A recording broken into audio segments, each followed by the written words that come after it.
Il y a de cela plusieurs siècles, dans un village reculé entouré d'une dense forêt, vivait une jeune femme nommée Sélène. Elle était connue pour sa beauté envoûtante, ses cheveux noirs comme l'ébène et ses yeux d'un vert scintillant, rappelant les émeraudes les plus précieuses. Mais Sélène portait un secret terrible, elle n'était pas totalement humaine. Depuis sa naissance, elle avait hérité d'une malédiction mystérieuse. Sa mère, une femme ordinaire, avait autrefois défié les lois du village en pénétrant dans une grotte interdite, réputée pour abriter un ancien esprit serpent. La légende disait que quiconque entrait dans la grotte sans autorisation serait maudit à jamais. Ne croyant pas à ces histoires, sa mère avait bravé l'interdit, et quelques mois plus tard, Sélène naquit. En apparence humaine la plupart du temps, Sélène se transformait en un être hybride terrifiant dès que le clair de lune touchait sa peau. Sa moitié inférieure devenait un long corps de serpent couvert d'écailles irisées. Ce secret, connu seulement de sa mère, était soigneusement gardé pour éviter que les villageois ne découvrent la vérité. La vie cachée de Sélène. Sélène grandit dans l'isolement. Sa mère l'éduquait seule, la tenant à l'écart des autres enfants. Pourtant, Sélène rêvait de liberté, d'amour et de camaraderie. À l'âge adulte, elle devint une guérisseuse talentueuse, utilisant les plantes de la forêt pour soigner les maladies et les blessures des villageois. Mais malgré ses bonnes actions, elle demeurait une énigme pour le village. Un jour, un étranger arriva. Orion, un jeune chasseur, s'installa dans le village après avoir perdu sa propre famille. Il était curieux et gentil, et il ne tarda pas à remarquer la beauté et la gentillesse de Sélène. Bien que méfiante, elle se rapprocha peu à peu de lui.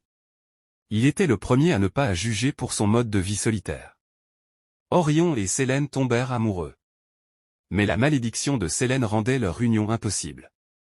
Chaque soir, elle trouvait des excuses pour éviter de se montrer à lui après le coucher du soleil. Orion, perplexe face à son comportement, devint de plus en plus insistant pour comprendre son secret. Une nuit, Sélène décida de tout lui avouer. Elle l'emmena près de la grotte maudite et lui révéla son histoire. Puis, sous le clair de lune, elle se transforma devant lui. Orion, d'abord horrifié, finit par se ressaisir et lui jura qu'il l'aimait malgré tout. Mais leur bonheur fut de courte durée. Un villageois, jaloux de l'amour d'Orion pour Sélène, les avait suivis cette nuit-là. Lorsqu'il vit Sélène sous sa forme de serpent, il retourna au village en hâte pour alerter les autres. Convaincus qu'elle était une créature maléfique, les villageois formèrent une foule armée de torches et d'armes pour l'éliminer. Orion tenta de la protéger, mais il fut gravement blessé. Accablé par la douleur et la rage, Sélène utilisa le pouvoir de la malédiction pour repousser les assaillants. Toutefois, son geste scella son sort. En utilisant pleinement ses pouvoirs, elle attira l'esprit du serpent qui l'avait maudite. L'esprit, furieux qu'elle ait enfreint les lois de la nature en aimant un humain, condamna Sélène à rester sous sa forme de serpent pour l'éternité. Elle fut contrainte de quitter le village et de vivre seule dans la forêt, loin des humains et de l'homme qu'elle aimait. Orion, mourant, murmura qu'il l'attendrait dans l'au-delà, où ils pourraient être réunis sans malédiction. Sélène, brisée, passa le reste de ses jours à errer dans la forêt, veillant sur son village natal de loin, sans jamais pouvoir interagir avec personne. On raconte que les soirs de pleine lune, un chant mélancolique s'élève de la forêt.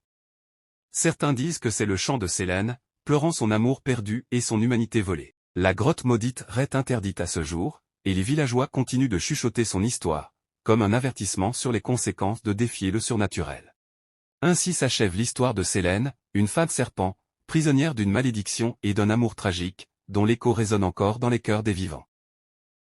C'est la fin de l'histoire. N'oubliez pas de like et de vous abonner à la chaîne pour ne rien manquer.